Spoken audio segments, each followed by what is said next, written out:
भरण पोषण मैं करता हूँ, पर एक बार उनका ध्यान तो करना चाहिए, हृदय से सारा भार छोड़ देना चाहिए। एक पंडित जी महाराज थे, खूब श्रीमद् भगवत गीता का पाठ करते थे। पाठ करते करते एक बार उनका इसी श्लोक पर ध्यान गया, अनन्या चिंतयन्तो माम्। अनन्य भाव से जो मुझे भक्ता है मैं उसका योगक्षेम करता हूँ। तो पंडित जी को ये बात उचित नहीं लगी, क्योंकि 20-30 साल से भगवत गीता का नित्य पाठ करते थे और पंडितानी खूब घुर्राती थी। जब देखो भगवत गीता पकड़ के बैठ जाते हो, काम धाम कुछ करते नहीं हो, क्या दिया इस श्रीमद् भगवत गीता ने। तो एक दिन पंडित जी का भी मूड खराब हो गया। पंडित जी विचार करने लगे, ये बात ठीक नहीं है।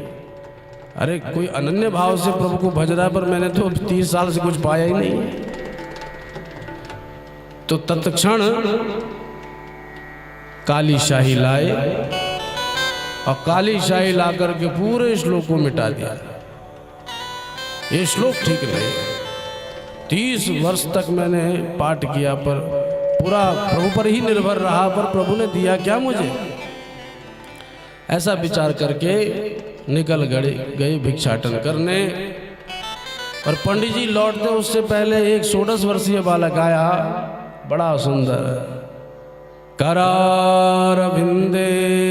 पदारविंदम मुखारविंदे विनवेशयन्तम् वटस्य पत्रस्य पुटे शयानम् बालं मुकुंदम मनसा स्मरामि। बाल मुकुंद चला आया, छोटा बालक था, साक्षात हरि के समान लग रहा था, पर बड़ा कोमल। पंडितानी बोली, क्यों कौन हो बेटा तुम। और जब मुख देखा तो आश्चर्यचकित हो गई, सारा मुंह काली शाही से पुता पड़ा है। अरे किसने तेरी ये हालत कर दी। बोले आपके पति ने करी है। मेरे पति ने ये हालत करी है। नहीं, मेरे स्वामी तो ऐसे नहीं है। पर बालक को देख करके और दया तब आई जब बालक के सिर पे 2 बोरी रखी थी। ये बोरियां तेरे सिर पे किसने रखी। बोले आपके स्वामी ने रखी है। बड़ी दुर्दशा कर दी मेरी। क्यों उनको दया नहीं आई। क्या है इन बोरियों में। बोले वो तो मुझे नहीं पता माता जी, पर उन्होंने मुझे कहा है कि आप देख आओ। अच्छा चल बेटा रख यहाँ पर, मैं कुछ तुझे पवाऊं, थक गया होगा। बोले अपने को भूख नहीं लगती, अपने तो चले, मेरा ये काम था, ये भार जो मैं कब से ढो रहा हूँ ये आप यहाँ पर लाना था, अब मुक्त हो गया, मैं जा रहा हूँ। बेटा अपना नाम तो बता दे। मैया क्या नाम बताऊं, बस कह देना शाही वाला आया था। चले गए। शाम को पंडित जी आए, मुंह लटका के कि अब तो पंडितानी की डांट पड़ेगी कि कछु लायो नहीं। पर पंडित जी के सामने तो पंडितानी थाली लेके आरती घुमाने लगी। ए बावरी क्या हो गया तुझे, तू तो मुझे रोज गालियां देती थी, आज तू आरती काहे को घुमा रही है। पर आपने बताया नहीं कि बोरियां छुपा रखी है। कौन सी बोरियां।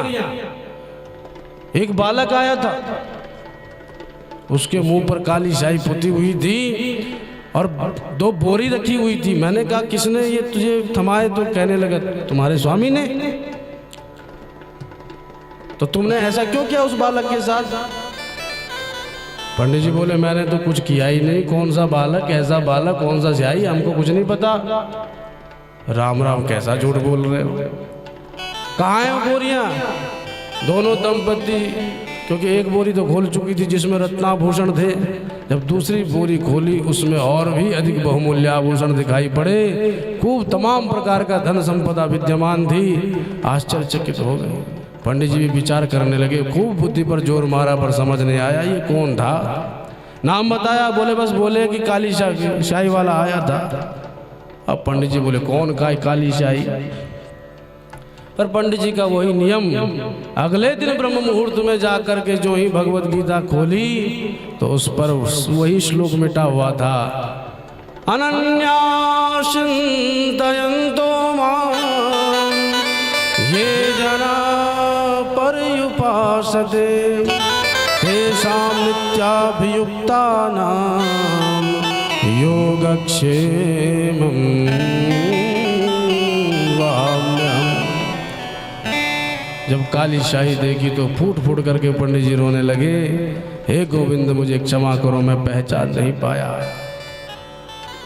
तब क्षमा करी, तब मिटाया उस शाही को। पर पंडित जी तब से ऐसे दीवाने हो गए, तब से भगवान से कुछ भी नहीं मांगा।